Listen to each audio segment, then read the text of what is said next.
그때 예수께서 성령에 이끌려 마귀에게 시험을 받으러 광야로 가사. 좋은 저녁입니다. 오늘 말씀 제목이 예수님이 시험이 우리에게 주시는 의미, 시험 우리에게 주는 교훈. 그래서 오늘 우리 한 번 더 예수님의 시험에 대해서 조금 생각해 보고, 다음은 시험의 실제에 관한 부분, 떡에 관한 부분, 떼어내리라 하는 부분, 그 다음에 열국의 영광을 보여주는 것들 좀 생각해 보려고 합니다. 예수님이 시험을 받으러 광야로 나가셨는데, 자, 누구에게 이끌려 나가셨죠? 성령에 이끌려 나가셨다.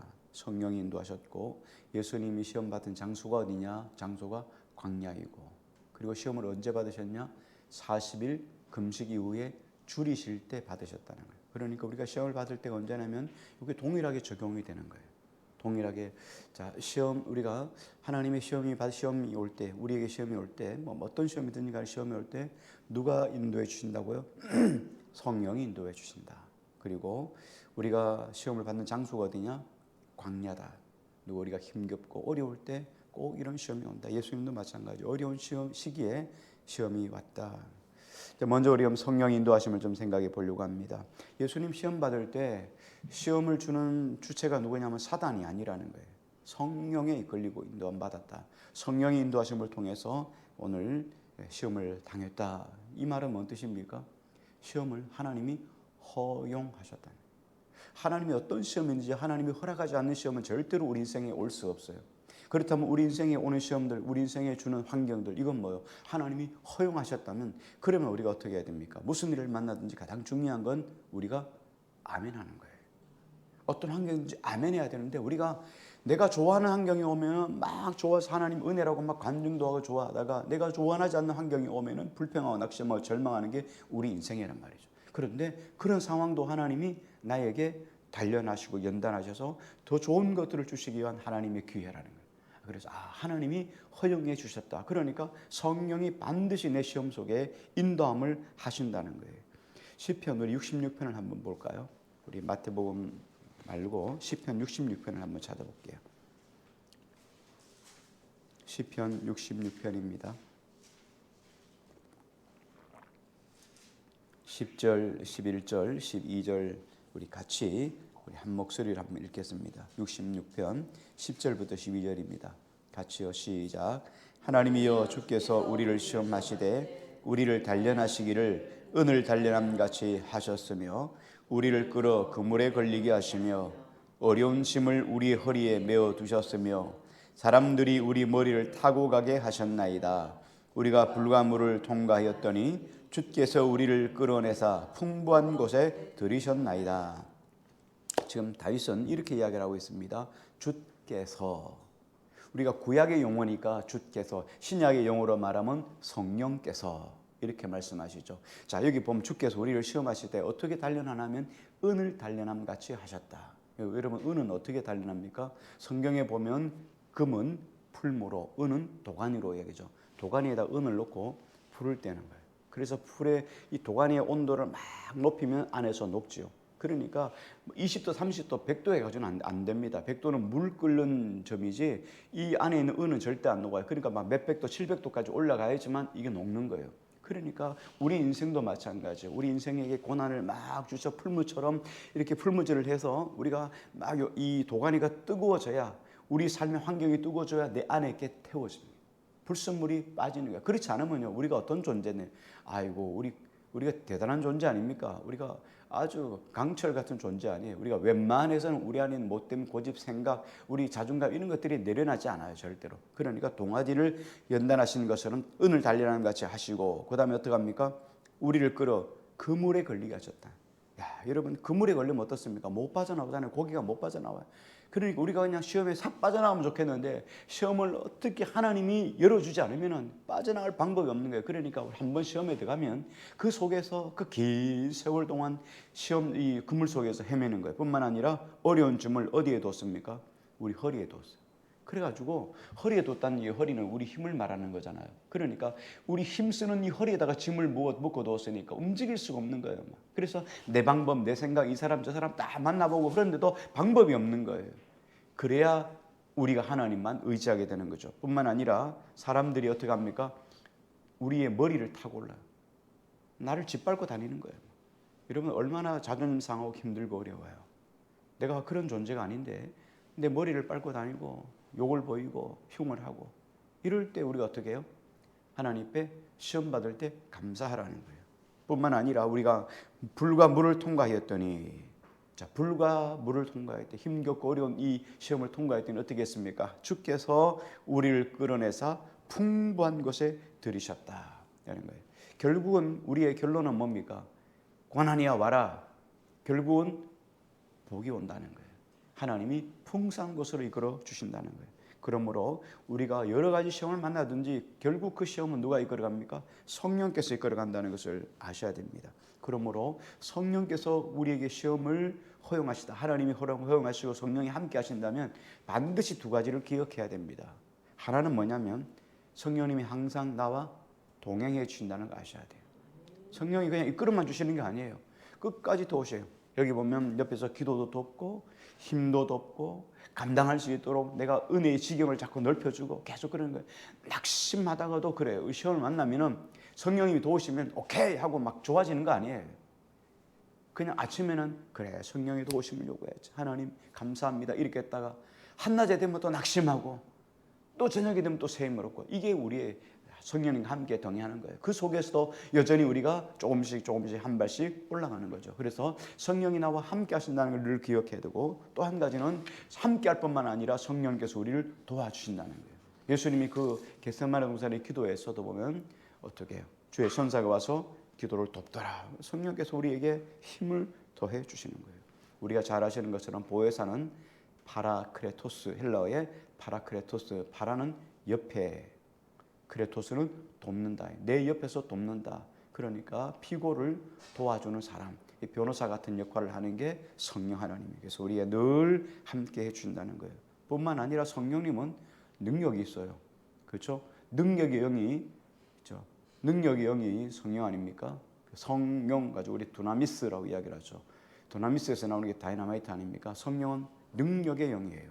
그래서 성령을 의지하면 항상 우리에게 이길 힘을 주시는데 거뜬히 넉넉히 이길 수 있는 힘을 주신다는 거예요. 그러므로 우리가 어떤 시험만 하든지 중요한 건 성령의 도우심을 구하는 거예요. 도와주세요. 성령님 도와주세요. 성령의 힘이 필요합니다. 도와달라고 기도하는 게 정말 중요합니다. 두 번째, 예수님이 시험 받으시는 장소가 어디였죠? 광야로 이끌어 가셨다. 여러분, 광야는 상징적인 곳이에요.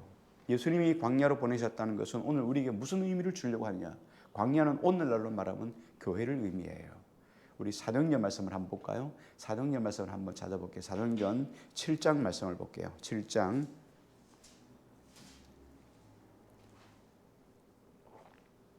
사도행전 7장 38절 볼게요.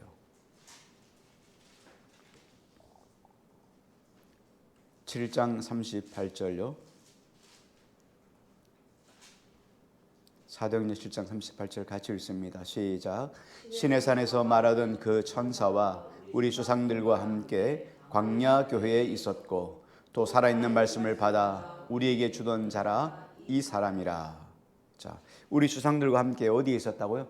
광야 교회. 그러니까 광야는 뭐예요? 교회를 말하는 거예요. 예수님이 지금 어디로 가셨다고요? 광야로 가셨다는 거예요. 그러니까 이 광야라고 하는 것은 상징적으로 교회를 의미합니다. 이스라엘 백성들이 애굽에서 나와서 막바로 가나안 땅에 들어가지 않아요. 젖과 꿀이 흐르는 가나안 땅에 들어가지 않고 반드시 뭘 거칩니까? 광야를 거치죠. 광야를 거쳐서 가나안 땅에 들어가요. 그러니까 광야 생활은 40년 광야 생활은 마치 우리의 교회 생활과 같아요. 이 교회 생활은 이스라엘 백성들이 광야에서 여러 가지 시험을 만나듯이 마찬가지로 우리도 이 광야 생활 속에서 이 교회 생활 속에서 끊임없이 시험과 여러 가지 여건, 여러 가지 시험과 연단들을 이 교회 안에서 받는 거예요. 우리가 절처럼 말이죠. 저 산 꼭대기에 들어가 살면은 시험 받을 일이 뭐 있어요? 여러분 그 절에 그렇죠? 절에 사람들처럼 절에 다니는 사람들처럼 그 사월 초팔에 있는 한 번 가고 말이죠. 제사드리는 한 번에 가고 1년에 한 2번 가면 이런 시험 들 일이 뭐 있어요? 그렇죠? 만날 일이 없는 거예요. 지 멋대로 살아가면 되는 거예요. 그런데 우리는 어떻게 합니까? 매주마다 모이고 매주마다 또 모이긴 합니까? 또 어떨 때 그때는 또 옛날에는 또 더 많이 모였잖아요. 요즘은 최소한 일주일에 한 번씩은 만나요. 그 만나면서 서로 부대끼면서 그 속에서 시험 들잖아요. 시험도 들고 그 자기 성질도 부리고 혈기도 부리면서 그게 부딪히고 깨지고 하면서 갈라지고 또 깨지고 또 모서리가 깎여져 나가면서 그러면서 우리가 거룩한 주님의 형상을 닮아가는 거거든요. 그래서 교회라는 게 정말 중요해요. 우리가 애굽에서 탈출해가지고 예수 믿고 나서 막바로 광야 생활이 없이 가나안 땅으로 들어가는 길은 절대로 없습니다. 반드시 광야를 거쳐야 되는데 광야는 어떤 것입니까? 광야는 거칠고 메마른 곳이에요. 거기에는 정말 광야 생활을 거치고 메마른 곳이기 때문에 주님의 도우심이 없이는 살아갈 수가 없어요. 잘 아시는 것처럼 광야는 물이 없잖아요. 하나님이 반석을 쳐서 물을 주지 않으면 물을 먹지 못해요. 자, 뭐 광야에 농사를 지을 수 없잖아요. 하나님 만나 안 주면 못 먹는 거예요. 뭐 고기도 메추라기 주지 않으면 못 먹는 거예요. 그것만이겠습니까? 낮에는 뜨거워서 걷지 못해요. 그러니까 구름 기둥이 있어야 돼요. 밤에는 추워서 걷지 못해요. 불 기둥이 있어야 돼요. 그러니까 불, 구름 기둥, 생수와 만나를 먹지 않으면 절대로 살아갈 수 없는 거예요. 그러니까 하나님의 도우심이 한순간도 없으면 살아갈 수 없는 것이 바로 광야예요. 그런데 이런 광야에서 우리가 육신으로 살아가려고 육신의 모양으로 육신의 뜻대로 살려고 몸부림치니까 어떡합니까? 안 되는 거예요. 이스라엘 백성도 그랬잖아요. 물 떨어지면 어떡합니까? 원망하는 거예요. 물 떨어지면 원망해. 물 떨어져. 하나님 우리를 여기서 목말라 죽게 합니까? 막 이렇게 말하는. 물 떨어지면 원망하고 하나님 우리 굶어 죽게 만들 겁니까? 뭐 떡 떨어지면 원망하고 덥다고 원망하고 길 돌아간다고 원망하고 이게 이스라엘 백성들의 모습이었다는 거예요. 하나님의 도우심을 구하지 않았어요. 왜? 그들이 모든 광야 생활 속에서 정욕으로 살려고 하니까요. 여러분 광야는 절대로 그런 게 아니에요. 그래서 광야는 믿음이 없는 사람, 하나님을 의뢰하지 않는 사람, 하나님 말씀에 순종하지 않는 사람들의 삶은 고달프고 인생이 어렵고 힘들고 그런 것이 광야예요. 그런데 하나님의 도우심을 사모하고 하나님을 의뢰하고 하나님 말씀을 붙잡고 살아가는 사람에게는 광야는 풍성한 것이요. 가나안 땅에만 적각 부리는 것이 아니라 하나님이 만나와 메추라기를 주시고 하나님께서 불, 구름, 기둥으로 인도하시는 것이 바로 광야이기도 해요. 그러니까 누구에게는 불평의 장소이지만 누구에게는 감사의 장소란 말이에요. 왜 똑같이 걸어가면서 어떤 사람이 불평의 장소가 되고 어떤 사람이 감사의 장소가 될까요? 이건 성령을 인도하시는 것인가, 성령 인도하심 앞에 순종할 것인가, 하나님을 의뢰할 것인가 하지 않는 것 차이점이라는 거예요. 자, 그러므로 우리가 하나님만 의뢰하고 이 광야 생활, 이 교회 생활 같은 이 속에서 이 여러 가지 시험을 만나는데 그 시험 속에서 어떻게 해요? 물 떨어지면 하나님 도와주세요. 자, 물이 없으니까 뭐예요? 물이 없으니까 하나님이 역사하시는 것을 바라볼 수 있는 은혜가 있는 거예요. 만나가 떨어지니 먹을 것이 없으니까 하나님의 도움을 요구하니까 하나님이 하늘에서 만나가 떨어지는 것들을 목도하는 기적을 맛보는 거예요. 없을 때 하나님이 채우시는 걸 맛보는 거지 풍성하게 있으면 하나님께 구할 이유도 없고 하나님이 주시는 것도 깨닫지 못하는 거예요. 그래서 우리가 때때로 없을 때 하나님을 만날 때 바로 그때가 하나님께 기도할 때고 바로 그때가 주님이 만나주시는 때예요. 그러니까 걱정할 일 없어요. 염려할 일 없어요. 세 번째, 하나님이 왜 우리에게 광야를 거치게 하는 걸까? 왜 하나님이 꼭 광야를 거쳐야 될까? 왜 하나님이 광야 교회 생활처럼 이렇게 우리가 예수 믿고 나서 막바로 천국으로 이끌어 가시면 좋겠는데 왜 하나님이 광야 생활, 광야 40년 동안을 이스라엘 백성들을 돌고 돌리게 하셨을까? 가나안 땅에 막바로 넣으면 안 될까? 이거 하는 거예요. 왜 그런가? 오늘 우리가 애굽에서 나와서 막바로 가나안 땅으로 들어가면 어떤 일이 생기냐? 우리가 예수 믿기 전에 살아왔던 옛 습상, 옛 생활, 옛 정욕의 모습이 절대로 안 떨어져요. 안 벗어나요. 벗겨지지 않아요. 그대로 가지고 어디 갑니까? 가나안 땅에 들어가요. 그러면 그 가나안 땅에 이 모습을 가지고 살아가면 더 고질인 거예요. 그래서 하나님 우리 속에 이 정욕의 때를 다 벗도록 옛 생활을 벗어버리도록 하나님 우리에게 반드시 광야, 이 시험이 있는 곳으로 우리를 이끌어 가시는 거예요. 시험을 줘야 우리 속에 시험이 있어야 내가 깎이는 거예요. 자, 하나님이 그렇습니다. 보면 만만한 사람하고 싸우잖아요. 만만한 사람하고 싸우면요, 여러분 성질이 안 죽어요. 누굴 만나겠어요? 누굴 만나요? 라이트급은 미들급을 만나야 아이고 하고 기가 죽어요. 맨날 라이트급이 한 대학생쯤 내가 맨날 초등학생하고 싸워봐요. 어떻게 합니까? 맨날 초등학생 수준인 거예요. 근데 이 대학생이 말이죠, 프로 선수하고 싸우면 어떻게 합니까? 야, 내가 실력 없는 게 한탄하는 거죠. 그러니까 이렇게 좀 강한 사람은요, 더 강한 사람 만나게 돼요. 그래서 깨경하는 거예요. 그래야 바뀌어요. 참 우리가 희한하죠. 더 강한 자를 만나야 우리가 하나님 앞에서 자신을 깨닫고 돌아보고 또 내 모습이 바뀌는 거예요. 그렇지 않으면 절대로 바뀌지 않는 것이 오늘 우리 인생의 모습이거든요. 그래서 하나님이 그렇기 때문에 우리를 광야로 이끌어 가시는 거예요. 우리 말씀 한 군데 찾아볼까요? 신명기 8장 말씀을 한번 볼게요. 신명기 8장입니다.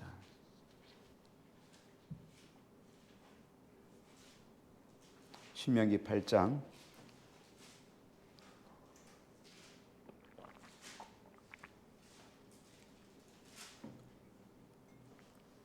2절 3절 우리 두 절만 보겠습니다. 같이요. 신명기 8장 2절 3절입니다. 시작. 내 하나님 여호와께서 이 40년 동안에 내게 광야 길을 걷게 하신 것을 기억하라. 이는 너를 낮추시며 너를 시험하사 내 마음이 어떠한지 그 명령을 지키는지 지키지 않는지 알려 하심이라. 너를 낮추시며 너를 줄이게 하시며 또 너도 알지 못하며 내 조상들도 알지 못하던 만나를 내게 먹이신 것은 사람이 떡으로만 사는 것이 아니요 여호와 입에서 나오는 모든 말씀으로 사는 줄을 내가 알게 하려 하심이니라. 하나님이 우리에게 광야를 걷게 하신 이유, 우리에게 시험을 주시는 이유가 뭐냐? 여기 보니까 광야를 걷게 하신 것을 기억하라. 이것은 그 이유는 너를 낮추시기 위함이다. 사람은 광야를 안 만나면요, 시험을 안 만나면 절대로 순탄하면요 절대로 낮아지지 않아요. 겸손하지 않아요. 겸손한다는 건 뭡니까? 낮아졌다는 것하고 낮아지지 않는다는 것하고 차이점이 뭐예요? 내가 하나님 앞에 있다는 것과 하나님 밖에 있다는 것 차이예요. 내가 하나님을 만나면 그 고난 가운데 하나님 만나면 겸손해져요. 하나님 못 만나면 교만해요. 왜? 자기가 왕이니까. 내가 최고야. 내가 제일 높아. 내가 어뜸이야. 이렇게 말하는 거예요. 그런데 우리가 어떻게 해요? 하나님 만난 사람은요 절대 그렇지 않아요. 하나님의 사람은요 교만해질 수가 없어요. 왜요? 하나님 앞에 내가 교만하면 어떻게 합니까? 하나님이 꽉 밟아서 낮추시기 때문에. 그러니까 모르는 사람은요 계속 높아지려고 하는 거예요. 하나님 없으니까. 그래서 하나님이 어떻게 광야 가운데를 집어넣어서 나를 낮추시는 거예요. 첫 번째 낮추시고 그 다음에 어떻습니까? 두 번째는 우리를 시험해서 너 마음이 어떤지 알려고 한대요. 우리 마음이 어땠어요? 여기 보니까 그 마음이 뭐냐면 하나님 말씀을 지키는지 안 지키는지 알게 하려고 하는 거예요. 자, 하나님이 이렇게 말씀했죠. 하나님이 만나를 주셨어요. 야, 만나를 오늘부터 주는데 사람이 떡으로만 사는 게 아니야. 하나님에서 나온 모든 말씀으로 살게 하신다는 걸 알게 함이야. 이 말은 뭔 뜻이냐면 하나님, 내가 돈이 있어야지만 먹고 살잖아요. 이 땅에서요. 돈 없으면 안 되잖아요. 그런데 하나님이 돈으로 사는 존재가 아니라는 거예요. 하나님 말씀으로 살면 하나님이 매 시마다 때마다 채워주시는 그 하나님의 은혜를 안다는 거예요. 그래서 사람이 말씀으로 산다는 걸 안다는 거예요. 하나님이 채워주셔야 돼요. 하나님이 부어주셔야 돼요. 이 땅에서 내가 먹고 살고 한다는 건 한정이 있는 거죠. 그래서 우리가 하나님을 더 의지하게 하기 위해서 하나님이 하나님 말씀을 붙잡고 살게 하시려고 이렇게 주시는 거예요. 이 은혜를 알아야 한다는 거예요. 그래서 하나님이 낮추시고 줄이게 하시고 만나를 먹게 하시는 이유는 사람이 떡으로만 사는 존재가 아니라는 걸 알게 하시려고 우리를 시험해 주신다는 거예요. 우리가 이런 시험을 다 겪고 나면 그러므로 어떤 상황이 와도 어떻게 해요? 낙심하지 않아요. 하나님이 채우시겠지. 이런 비상사태가 있는 거예요. 그런데 우리는 때때로 우리 인생 속에 이런 비상사태를 하나님이 주셔요. 하나님 앞에 평탄한 것도 은혜예요. 하나님 평탄한 것도 은혜인데 하나님이 비상사태를 주는 것도 은혜예요. 우리가 비상금이라는 거 하잖아요. 그죠? 하나님이 비상금을 주시는 거예요. 왜? 그게 전부는 아니지만 하나님 일상의 삶 속에 때때로 비상을 걸어서 우리의 삶 속에 하나님이 주시는 은혜를 직접 다이렉트로 맛보게 하시기 위해서 하나님 우리를 광야 가운데로 세워놓는 거예요. 그래서 이 광야는 우리에게 정말 복된 것이에요. 이 광야에서 우리가 변화되지 않으면, 이 교회에서 우리가 변화되지 않으면 불가능해요.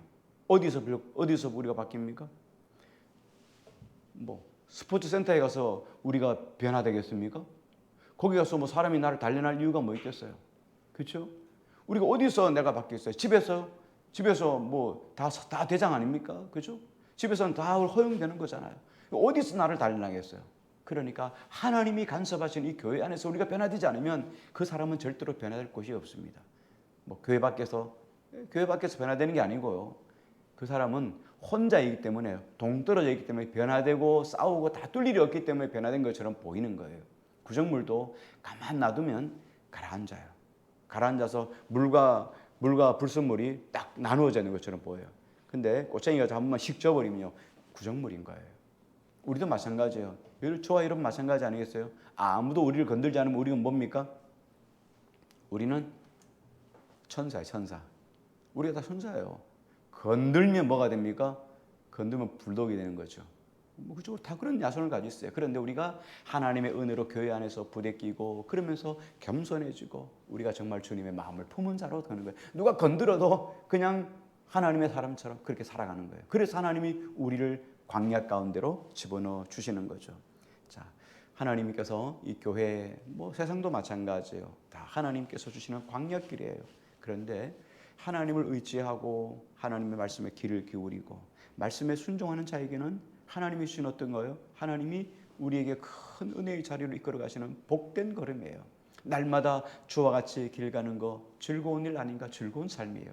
그러나 말씀에 순종하지 않고 주님의 뜻에 의뢰하지 않고 성령의 음성 앞에 귀 기울이지 않으면 이 땅의 삶, 교회의 삶이 다 괴로움의 삶이에요. 힘들고 어려운 삶이에요. 우리 어떤 삶을 선택하겠어요? 사단은 우리가 힘들수록 더 많이 달려들어요.